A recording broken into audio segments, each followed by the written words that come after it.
भगवान का दर्शन हो गया लेकिन मिले नहीं है भगवान, अभी तो दर्शन हुआ है केवल, क्योंकि तुलसी दल पड़ा और भगवान भाव से प्रकट हो गए। क्यों भाई, हो जाते कि नहीं? तुलसी दल पड़ने मात्र से भगवान प्रकट हो जाते हैं।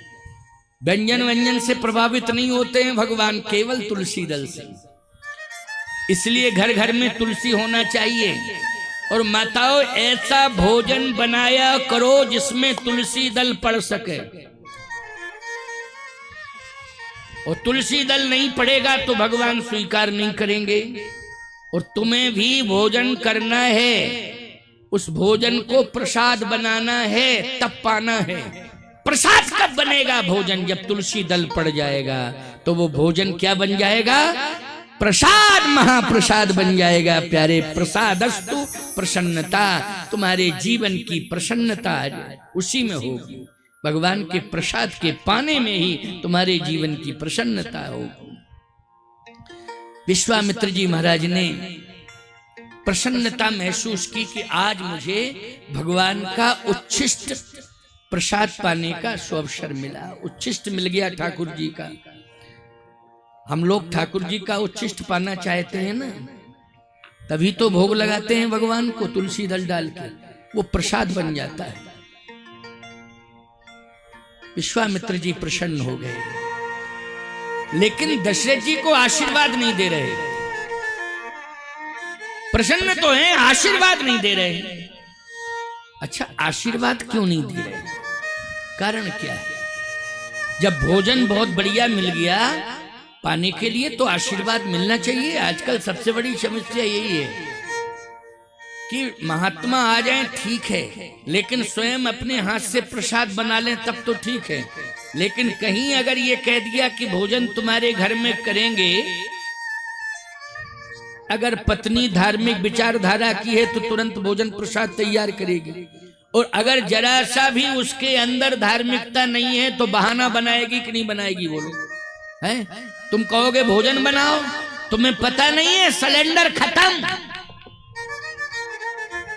अरे तो पड़ोसी के यहां से मांग लाओ, 6 महीने से बोलचाल। 100 बहाने हैं, क्या करोगे? 100 बहाने हैं, 100 बहाने। एक बार एक हमारे प्रेमी महात्मा थे, उन्होंने अपना संस्मरण मुझे सुनाया था। बड़े अच्छे महात्मा थे, उन्होंने अपना संस्मरण सुनाया। बोले महाराज जी, एक घटना मेरे साथ ऐसी घटी। क्या घटी? मैंने कहा, बोले मैं रात्रि को 11:30 बजे चेला के यहाँ पहुंचा। मई जून का महीना था, मई समाप्त हो रही थी, जून लगने वाला था, गर्मी बहुत पड़ रही थी। तो हमने कहा चेला का घर है, पहुंच गया मैंने कहा कि मैं फला फला हूं, दरवाजा खोलो। तो चेले ने जैसे अरे गुरुजी आए हैं, तुरंत जो है दरवाजा खुल गया। आइए महाराज, विराजिए विराजिए। चेले ने जो है बड़ा सम्मान किया। तो चेले ने कहा महाराज भोजन करोगे? तो मैं भूखा तो था ही, मैंने कहा हाँ करूंगा। अब अंदर गया, वो पत्नी से कहा कि सुनो, भोजन बना के तैयार करो, हमारे गुरुजी आए हैं। पहली बार पत्नी ने देखा था, क्योंकि जब विवाह ही नहीं हुआ था तभी मंत्र ले लिया था उसने। अब विवाह के बाद गुरुजी गए तो पहली बार पत्नी ने देखा। तो एकदम पत्नी कहती है, सुनो, हम तुम्हारे घर में आई हैं बहू बन के, इसका तुम नाजायज लाभ मत लो मुझसे। टाइम देख रहे हो, 11:30 बज गया है और गर्मी भीषण पड़ रही है। इस समय भोजन बनाने की क्षमता है हमारे अंदर, कौन बनाएगा इतने रात्र को भोजन? और भूखे ही प्यासे चले आए महात्मा यहाँ। 11:30 बजे रात को कोई रास्ते में घर ही नहीं मिला कि भोजन करा दे। जहां 8-9 बज रहा था वहीं रुक जाते, वहीं भोजन कर लेते। 11:30 बजे यहीं आए भोजन करने के लिए। अब महात्मा बैठे बैठे सुन रहे थे सब कि कोई बातचीत हो रही है।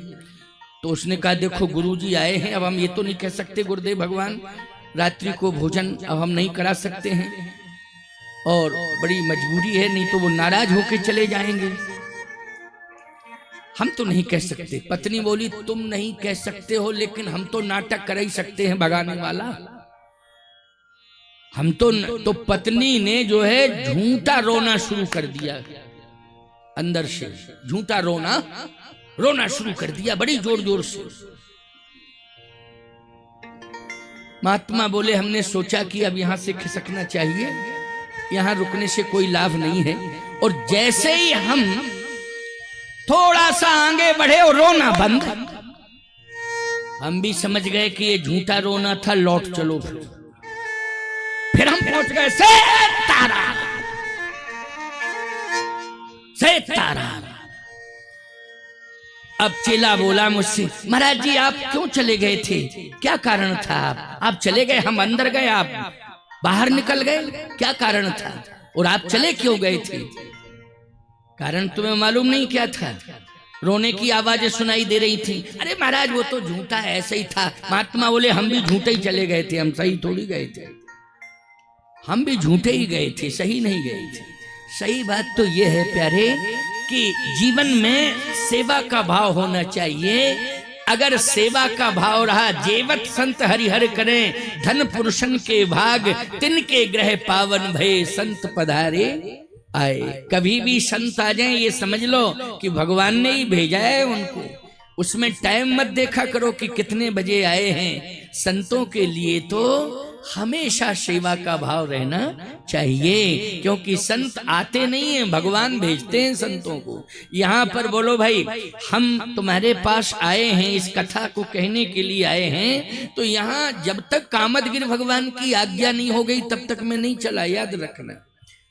लाख प्रयास कर लेते तुम, लेकिन भगवान की आज्ञा हुई। और इधर से चामुंडा माता का डायरेक्ट संबंध चित्रकूट धाम से जुड़ा है। उन्होंने सीधा कामदगिरि भगवान से कहा कि मुझे कथा सुननी है, आप अपने सेवक को भेजिए। और याद रखना कामदगिरि भगवान ने भेजा। और यदि हम अपने मन से आए होते तो तमाम प्रकार की बाधाएं रास्ते में आ जाती। बोलो आ जाती कि नहीं आ जाती? और बाधाएं आ जाती या हमारा शरीर प्रभावित, स्वास्थ्य प्रभावित हो जाता तो फिर कैसे कार्यक्रम होता बोलो। लेकिन किसी भी प्रकार का कोई रास्ते में व्यवधान नहीं आया और मैं पूर्ण स्वस्थ होकर के कथा कह रहा हूँ। यह है भगवान की कृपा। इसलिए मैं कहता हूँ मैं नहीं आया हूँ, कामदगिरि भगवान ने